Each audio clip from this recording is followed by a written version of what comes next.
ಸಂಜೆ ಪ್ರಧಾನಿ ಮೋದಿ ಅವರ ಭಾಷಣ. ಸಂಜೆ ಪ್ರಧಾನಿ ನರೇಂದ್ರ ಮೋದಿ ಅವರು ದೇಶವನ್ನ ಉದ್ದೇಶಿಸಿ ಮಾತನಾಡ್ತಾರೆ. ರಾತ್ರಿ 8 ಗಂಟೆಗೆ ರಾಷ್ಟ್ರವನ್ನು ಉದ್ದೇಶಿಸಿ ಮೋದಿ ಅವರ ಭಾಷಣ ಇದೆ.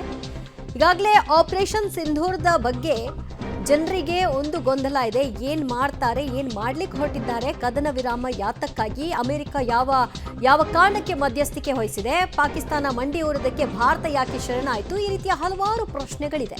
ಸೊ ಎಲ್ಲ ಪ್ರಶ್ನೆಗಳಿಗೆ ಬಹುಶಃ ಮೋದಿ ಅವರು ಉತ್ತರವನ್ನ ಇವತ್ತಿನ 8 ಗಂಟೆಯ ಅವರ ಭಾಷಣದಲ್ಲಿ ಉತ್ತರವನ್ನ ಕೊಡ್ತಾರೆ ಅಂತ ನಿರೀಕ್ಷೆ ಮಾಡಬಹುದು.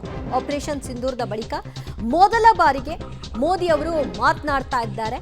ಸೊ ಆಪರೇಷನ್ ಸಿಂಧೂರದ ನಂತರದಲ್ಲಿ ಆದಂತಹ ಪರಿಣಾಮಗಳೇನು ಮತ್ತು ಹಲವಾರು ವಿಚಾರಗಳಿದೆ, ಅದೆಲ್ಲದರ ಬಗ್ಗೆಯೂ ಕೂಡ ಮೋದಿ ಅವರು ಮಾತನಾಡುವಂತಹ ನಿರೀಕ್ಷೆಯನ್ನ ಇಟ್ಕೊಳ್ಳಲಾಗಿದೆ. ಆಪರೇಷನ್ ಸಿಂಧೂರ ಮಾಡಿದ ನಂತರದಲ್ಲಿ ಟ್ವೀಟ್ ಅನ್ನ ಮಾಡಿದ್ರು.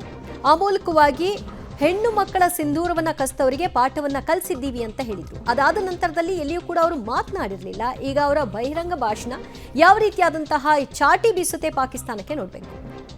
ಮತ್ತಷ್ಟು ಅಪ್ಡೇಟ್ಸ್ ನಮ್ಮ ಪ್ರತಿನಿಧಿ ಪ್ರಕಾಶಿಂದ. ಪ್ರಕಾಶ್, ಸಂಜೆ 8 ಗಂಟೆಗೆ ಮೋದಿ ಅವರ ಭಾಷಣ ಇದೆ. ಸೊ ಎಲ್ಲಿ ಈ ಭಾಷಣ, ಇದು ಕಂಪ್ಲೀಟ್ ಆಗಿ ಆಪರೇಷನ್ ಸಿಂಧೂರದ ಕುರಿತಾಗಿಯೇ ಇರಬಹುದಾ? ಖಂಡಿತವಾಗ್ಲೂ ಕೂಡ ಈಗ ನಿರಂತರವಾಗಿ ಪಾಕಿಸ್ತಾನದ ಮೇಲೆ ಅಂದರೆ 4 ದಿನಗಳ ಕಾಲ ಈ ಒಂದು ಆಪರೇಷನ್ ಸಿಂಧೂರ್ ಕಾರ್ಯಾಚರಣೆ ಕೂಡ ನಡೆದಿತ್ತು. ಸೊ ಆ ಸಂದರ್ಭದಲ್ಲಿ ಏನೆಲ್ಲ ಬೆಳವಣಿಗೆಗಳಾಯಿತು ಅನ್ನುವಂಥದ್ದು ನೇರವಾಗಿ ದೇಶದ ನಾಗರಿಕರಿಗೆ ಹೇಳುವಂತಹ ಪ್ರಯತ್ನ ಅಥವಾ ಆ ಒಂದು ಭಾಷಣ ಇದಾಗಿರುತ್ತೆ.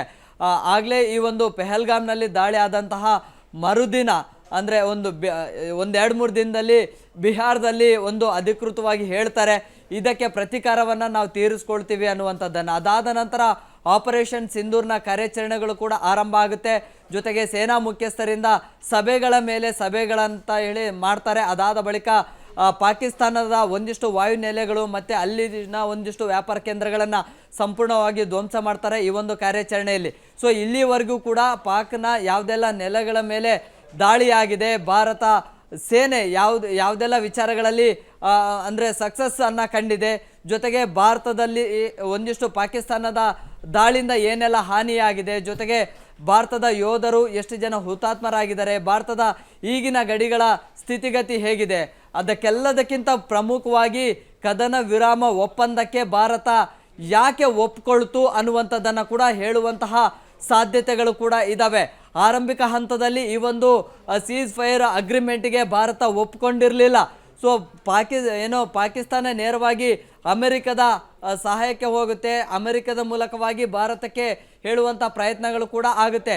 ಅಮೆರಿಕ ಹೇಳಿದಂತಹ ನಂತರ ಭಾರತ ಯಾಕೆ ಒಪ್ಕೊಳ್ತು, ಯಾವುದೆಲ್ಲ ರಾಜತಾಂತ್ರಿಕ ವಿಚಾರಗಳನ್ನು ಅಮೆರಿಕದ ಮುಂದೆ ಭಾರತ ಕೂಡ ಇಡ್ತು, ಜೊತೆಗೆ ಅದು ನೇರವಾಗಿ ಪಾಕಿಸ್ತಾನಕ್ಕೆ ತಲುಪಿಸುವಂಥ ಕೆಲಸವನ್ನು ಅಮೆರಿಕ ಏನು ಮಾಡ್ತು, ಅದೆಲ್ಲ ವಿಚಾರಗಳ ಬಗ್ಗೆ ಕೂಡ ಮಾತನಾಡುವಂತಹ ಸಾಧ್ಯತೆಗಳು ಇದ್ದಾವೆ. ಜೊತೆಗೆ ದೇಶದ ನಾಗರಿಕರಿಗೂ ಕೂಡ ಒಂದು ಕುತೂಹಲ ಇದೆ.